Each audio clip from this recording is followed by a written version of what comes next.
क्या नया पर्सपेक्टिव मिलता है? Over to you Manoj ji.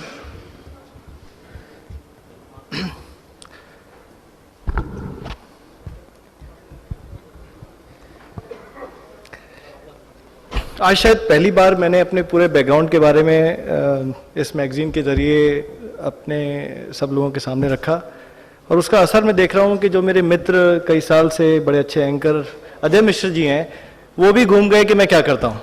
तो मैं कोशिश करूँगा आज इस सेशन में सिर्फ इस बात पे फोकस करने की कि अगर ये दिल्ली में लैंड पूलिंग पॉलिसी हो रही है तो इसका अलग अलग रियल एस्टेट मार्केट्स पे क्या असर है।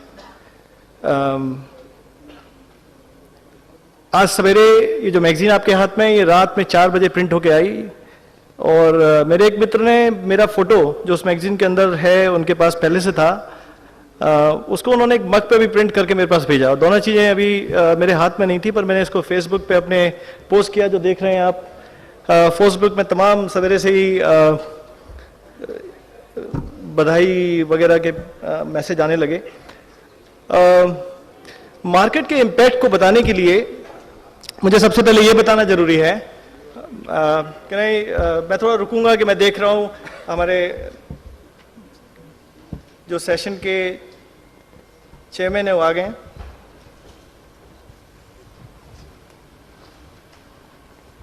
श्री दुर्गा शंकर मिश्रा जी, बहुत बहुत शुक्रिया और आपका स्वागत है। आप एडिशनल सेक्रेटरी हैं, अतिरिक्त सचिव मिनिस्ट्री ऑफ अर्बन डेवलपमेंट में, आपने वक्त निकाला। ये हमारा लास्ट सेशन है सर, जिसमें हम कंज्यूमर पर फोकस कर रहे हैं, और हमारे 2 प्रेजेंटेशंस हो चुकी हैं, magicbricks.com की और JLLM की। थर्ड प्रेजेंटेशन इस वक्त चल रही है, उसके बाद एक क्वेश्चन आंसर सेशन होगा, और सबसे लास्ट में वेल रजिस्ट्रेशन के लिए आपके पास है। शुक्रिया। अजय जी ने एक सवाल किया मैगजीन में पढ़ के कि ये बड़े तमाम टेक्निकल शब्द लिखे हैं, मैं जरा सिंप्लीफाई करता हूँ। जो GIS शब्द मैंने लिखा था वो कुछ नहीं, बल्कि ये मैप है जो आप सब लोग इस्तेमाल करते हैं। GIS बड़ा मोटा सा शब्द लगता है, बट है ज्योग्राफिक इंफॉर्मेशन सिस्टम, और उसके पीछे बेसिक चीज़ है कि अक्षांश देशांत, लैटिट्यूड लॉन्जिट्यूड, और उसी को टेक्नोलॉजी में बहुत कॉम्प्लेक्स टेक्नोलॉजी है, पर उससे एक विजुअलाइजेशन आसान हो जाता है। अभी लांबा साहब ने जो बताया, बहुत सारे लोगों ने जिन्होंने जगह देखी होगी उनको एकदम समझ में आ रहा होगा, लेकिन अगर आप उस जगह को देखा नहीं है तो शायद आपको मैप का ही सहारा लेना पड़ेगा, और यही GIS है। तो मैं GIS को भी लोकेशन मानता हूँ, और रियल एस्टेट तो लोकेशन है ही।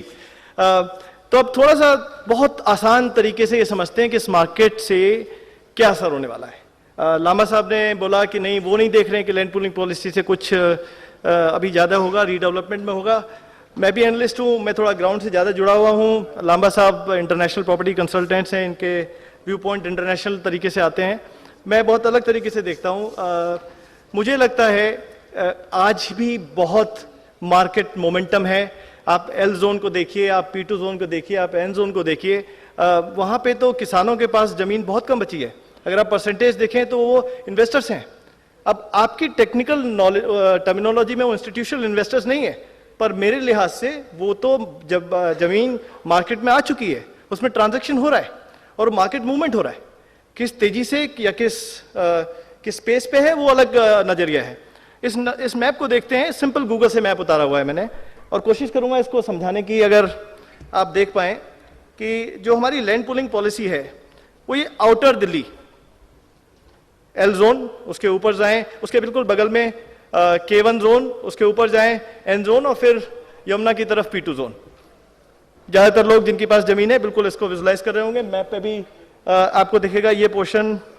ये लेजर पॉइंटर मिल सकता है मुझे?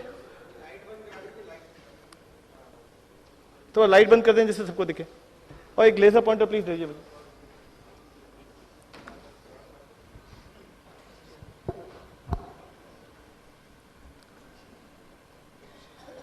Which one?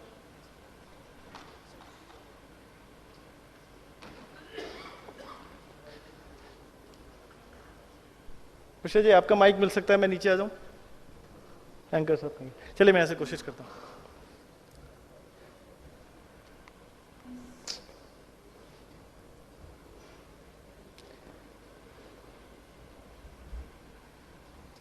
ओके, ये देखिए, ये जो इलाका है ये सारा हम लोगों का डेवलपमेंट का एरिया है। हेलो, अब इस नक्शे को देखेंगे तो ये सारा ये हमारा P2 जोन है, उसके नीचे हम आते हैं ये N जोन है, इसके नीचे ये सारा L जोन है और इसके बगल में ये हमारा केवल जोन है द्वारका से लगा हुआ है। अगर इसका देखिए इम्पैक्ट क्या होता है, पॉलिसी आने वाली है, हम लोगों ने सबने सुना है और मैं बता चुका हूँ अभी कि बहुत सारी इन्वेंट्री हम लोगों के पास, इन्वेस्टर्स के पास ऑलरेडी अवेलेबल है।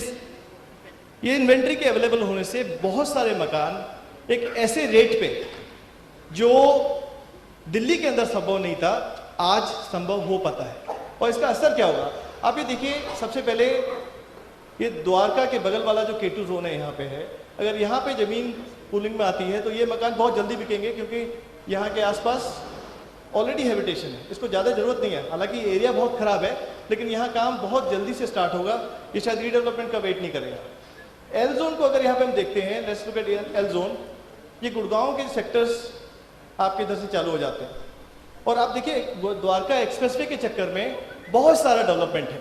अब एक तरफ द्वारका एक्सप्रेसवे का डेवलपमेंट जो लगभग 9,000-10,000 रुपये स्क्वायर फीट पे फ्लैट्स बेच रहे हैं, और दूसरी तरफ ये द्वारका और इसकी सारी बीच की ये land.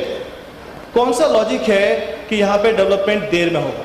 It's a matter of time कि यहाँ पे डेवलपमेंट हो, और इसका असर सीधा ये द्वारका के रेट्स पे होगा, इसका सीधा असर गुड़गांव के रेट्स का होगा, क्योंकि या तो रेट्स स्टेबल रहेंगे या हो सके इन्वेंट्री जल्दी आए तो हो सके धीरे गिरे।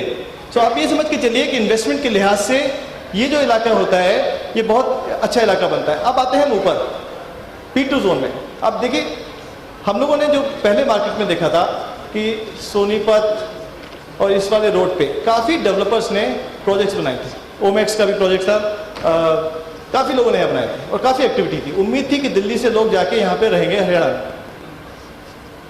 अब उस समय जब ये मार्केट तेजी पे था तो क्या वजह होगी कि यहाँ पे जब हमारी इन्वेंट्री खुलेगी तो मार्केट नहीं चलेगा? सीधे इम्पैक्ट पहुंचेगा इस मार्केट पे जो डाउन होगा, और यहाँ पे जो मार्केट है P2 जोन में, इसमें चीज़ें में तेजी आएगी। बहुत सारे लोग आज की डेट में गाजियाबाद में जाके रहते हैं और ये आप देखते हैं राजनगर एक्सटेंशन के आसपास। क्या राजनगर एक्सटेंशन पे फर्क पड़ेगा? बिल्कुल नहीं फर्क पड़ेगा, क्योंकि राजनगर एक्सटेंशन में जो रेट्स हैं वो उससे ये मार्केट कम्पीट नहीं कर रहा है, तो यहाँ पे कोई ज़्यादा असर नहीं पड़ने वाला है। और बाकी मार्केट जो हमारे नोएडा के जो मार्केट थे जिसमें रेट्स धीरे धीरे बढ़ रहे थे, उसमें रेट्स के बढ़ने में थोड़ी सी कमी आई, तो ये मोटा इम्पैक्ट है। लेकिन एक चीज़ मैंने इसमें पिकअप करी है जो आप लोग ध्यान करिएगा, शायद जो आपके अच्छे इन्वेस्टर्स हो उन लोगों ने उस मार्केट को देखा भी हो। झज्जर, यहाँ मैं अगर देख पाऊँ, मुझे मेरे पे दिख नहीं रहा है, पर झज्जर, हाँ ये झज्जर।